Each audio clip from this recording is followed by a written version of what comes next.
Monsieur Pacallet, au nom du groupe Europe Écologie Les Verts. Monsieur Pacallet. Merci. Le rapport que nous allons voter n'a pas été si facile à élaborer. Nous aurions pu aller un peu plus loin parce qu'il est décisif pour notre région. Je vais essayer de vous le montrer simplement par le rappel de quelques réalités scientifiques. L'eau et la vie sont inséparables. La vie est apparue sur la Terre il y a environ 4 milliards d'années dans l'eau. Depuis qu'elle existe, elle a inventé environ 1 milliard d'espèces. Et 99% ont disparu, il n'en reste qu'1%, ce qui correspond quand même à un chiffre d'environ 10 millions.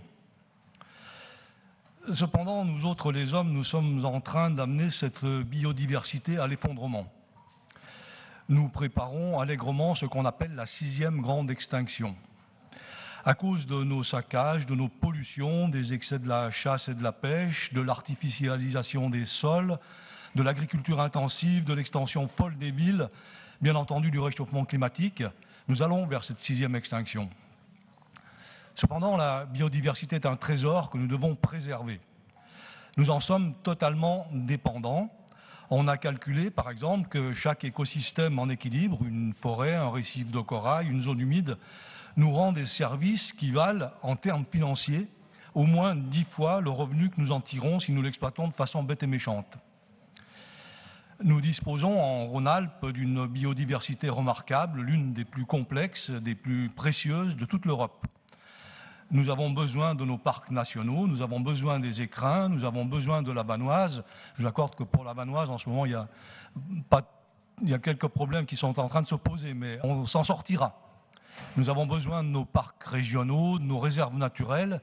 Nous devons instituer ces corridors biologiques qui nous permettront non seulement de protéger des espèces végétales et animales rares, mais ce qu'on nomme aussi la biodiversité ordinaire ou la biodiversité familière. Nous devons sauvegarder les terres agricoles et favoriser l'agriculture bio parce que c'est ainsi que nous préserverons aussi la biodiversité domestique, c'est-à-dire les variétés, les races animales et végétales que nos ancêtres ont sélectionnées depuis qu'ils sont paysans, c'est-à-dire depuis 10 000 ans. Pour parvenir à ce but, nous avons l'obligation absolue de conserver une ressource entre toutes essentielle, c'est l'eau. L'eau douce, l'eau potable. Je vais vous dire un mot de l'eau, cet élément au sens antique du terme, qui conditionne l'existence de tous les organismes. Sans eau, il n'y a pas d'écosystème, il n'y a pas de flore microbienne, pas de végétaux, pas d'animaux, pas d'humanité, pas d'économie, pas d'histoire, pas de culture. Or, sur notre planète, l'eau est rare. Si la Terre avait la taille d'une orange, toute l'eau de la planète serait l'équivalent d'une seule goutte, d'une seule larme.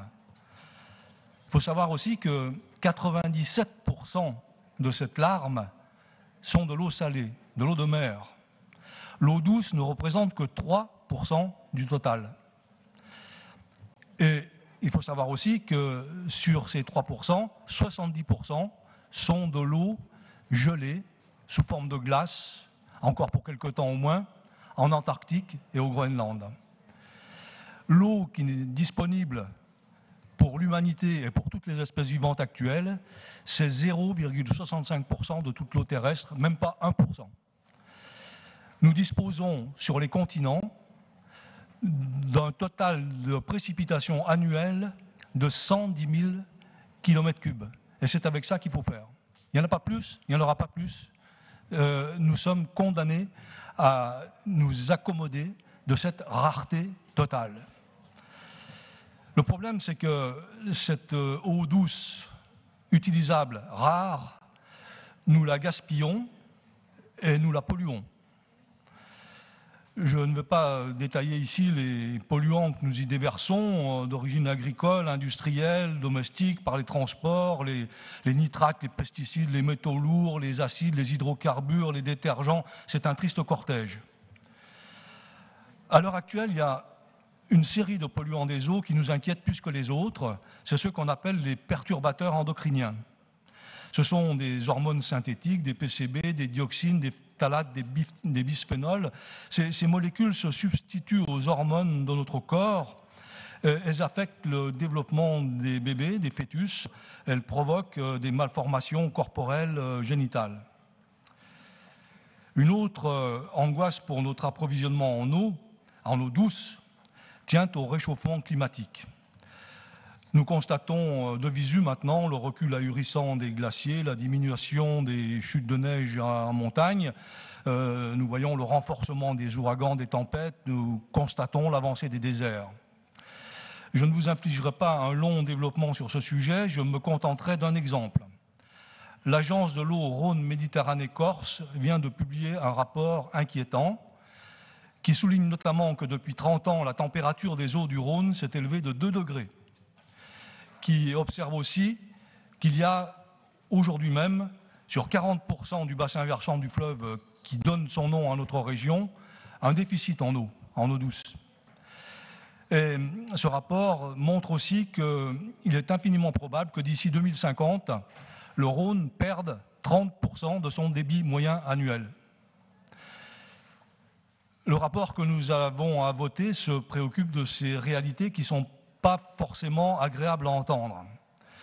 Ce texte nous donne les moyens de combattre les effets délétères de nos activités trop souvent irresponsables.